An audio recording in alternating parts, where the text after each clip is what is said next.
नमस्कार, मैं हूं राम किंकर। हाजिर हूं एमसीडी की राम कहानी को लेकर अपने सहयोगी साजिद के साथ। जिस तरह से राजधानी दिल्ली में बाढ़ आई, आपको बार बार यह लग रहा होगा कि आखिरकार हथनी कुंड बैराज ऐसा क्यों विलेन है जो कि बार बार ऐसा काम करता है कि दिल्ली के लोगों को बहुत परेशानी झेलनी पड़ती है, खासकर जुलाई अगस्त के महीने में। तो आपको खास तौर पर मैं ये बता दूं कि यह विलेन अगर है तो लाइफ लाइन भी है। तो हथनी कुंड बैराज आखिर विलेन कैसे है दिल्ली के लोगों के लिए, लाइफ लाइन कैसे है, ये आपको साफ तौर पर बताता हूं। सबसे पहले विलेन समझ लेते हैं, क्योंकि आजकल इसकी स्थिति जो है बतौर विलेन ही दिखाई दे रही है। देखिए, सबसे पहले हमें जानना होगा कि अलग अलग राजनीतिक पार्टियां अलग अलग मौकों पर एक दूसरे पर आरोप प्रत्यारोप लगाती हैं, लेकिन हमें यह समझना होगा कि आखिरकार किस तरह से ये विलेन है हथनी कुंड बैराज और किस तरह से ये हीरो की भूमिका निभाता है। सबसे पहले जुलाई अगस्त के महीने में हथनी कुंड बैराज से जब ज्यादा पानी छोड़ दिया जाता है तब यमुना में बाढ़ आ जाती है, क्योंकि वो उसका जो पानी का स्तर है वो वार्निंग लेवल से ऊपर आ जाता है, फिर खतरे के लेवल से ऊपर आ जाता है और उसके बाद बाढ़ आ जाती है। तो देखिए, हथनी कुंड बैराज, अगर आप बैराज को देखेंगे तो बैराज का मतलब ये होता है कि एक कंट्रोल जैसी स्थिति, यानी बैराज एक ऐसी स्थिति है कि जहां पर अब पानी जब आए तो उसे कंट्रोल नहीं किया जा सकता, उसे खोलना ही खोलना पड़ेगा। अभी की स्थिति यह है कि अगर हथनी कुंड बैराज में 1 लाख क्यूसेक से ज्यादा पानी आ जाए तो उसे यमुना में बहाना पड़ता है। बहाना इसलिए पड़ता है क्योंकि बैराज उस पानी को कंट्रोल नहीं किया जा सकता। क्यों? क्योंकि वह पानी हथनी कुंड बैराज में भी कहां से आ रहा है, कहीं उत्तराखंड से आ रहा है, कहीं हिमाचल से आ रहा है और कहीं पहाड़ी इलाकों से आ रहा है। तो बैराज ये होता है।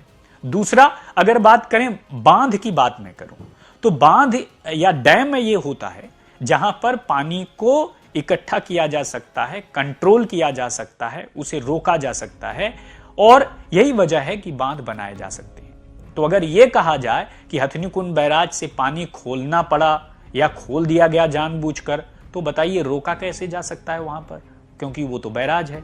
दूसरी सबसे खास बात कि वहां के जो बैराज प्रशासन से जुड़े हुए लोग हैं वो ये कहते हैं कि कैपेसिटी जो है 1 लाख से ज्यादा क्यूसेक का पानी जैसे ही होता है उसे यमुना में बहाना पड़ता है।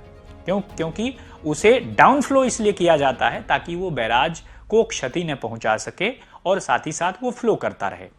और दूसरी सबसे खास बात आपको बता दूं कि ये जो है विलेन कैसे होता है ये तो आपने समझ लिया, लेकिन अब ये आपके लिए हीरो कैसे होता है दिल्ली के लिए, यानी अच्छा कैसे होता है, तो वो समझ लीजिए। दरअसल हथनी कुंड बैराज से तकरीबन 3 नहरें जुड़ती हैं। एक ईस्टर्न कैनाल जो उत्तर प्रदेश को जाती है, एक वेस्टर्न कैनाल जो हरियाणा को जाती है और एक मेन कैनाल जो कि यमुना को आती है। तो आपके पीने का ज्यादातर पानी हथनी कुंड बैराज की तरफ से ही आता है। यही वजह है कि गर्मियों में अगर हथनी कुंड बैराज में पानी की कमी हो जाती है तो जो आज बाढ़ के लिए उत्तरदायी है उसी से कहा जाता है कि थोड़ा पानी छोड़िए ताकि यहां पर पीने के लिए मिल सके। दूसरी खास बात, हरियाणा में जो ज्यादातर सिंचाई होती है वो वेस्टर्न कैनाल से होती है और यूपी में जो ज्यादातर सिंचाई होती है वो ईस्टर्न कैनाल से होती है। तो हुआ ना हीरो, यानी कि हथनी कुंड बैराज से जब पानी इन कैनाल्स में छोड़ा जाता है तभी जाकर के ये स्थिति, ये सिंचाई हो पाती है। अब कितना पानी छोड़ा जाएगा, क्या वो पानी रोक सकते हैं?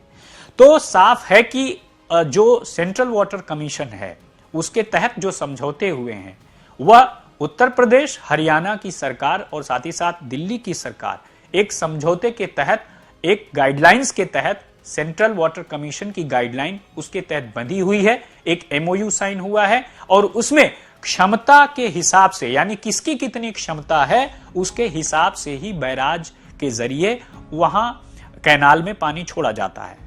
यानी नहरों में जो पानी आता है उसे नियंत्रित करने का काम बैराज से ही होता है। अच्छा, नहरों के पानी को कहीं भी मोड़ा जा सकता है, नदी को नहीं मोड़ा जा सकता, नदी के पानी को कंट्रोल नहीं किया जा सकता। और यही बेसिक अंतर है बैराज और कैनाल में, बैराज और नहर में। यही वजह है कि जो ईस्टर्न, वेस्टर्न या फिर यमुना से जुड़ी हुई जो कैनाल है वहां पर पानी कितना, कब और किस क्षमता का छोड़ा जाना चाहिए, यह सब कुछ निर्भर करता है बैराज प्रशासन पर और उसके तय गाइडलाइन और एमओयू पर। तो साफ तौर पर यह दिखाता है कि किस तरह से प्राकृतिक आपदा जब आती है, यानी जब चारों तरफ बाढ़ की स्थिति आती है, तब उस वक्त क्या होता है। उस वक्त बैराज प्रशासन अपने तरीके से काम करता है। और खास बात आपको बता दूं कि यमुना में जब दिल्ली दाखिल होती है तो जो हरियाणा का पल्ला इलाका है वहां से आती है, जो पल्ला इलाका है दिल्ली का वहां पे दाखिल होती है, और साथ ही साथ जो दिल्ली का जैतपुर का इलाका है वहां से आगे की तरफ वह उत्तर प्रदेश की तरफ निकल जाती है।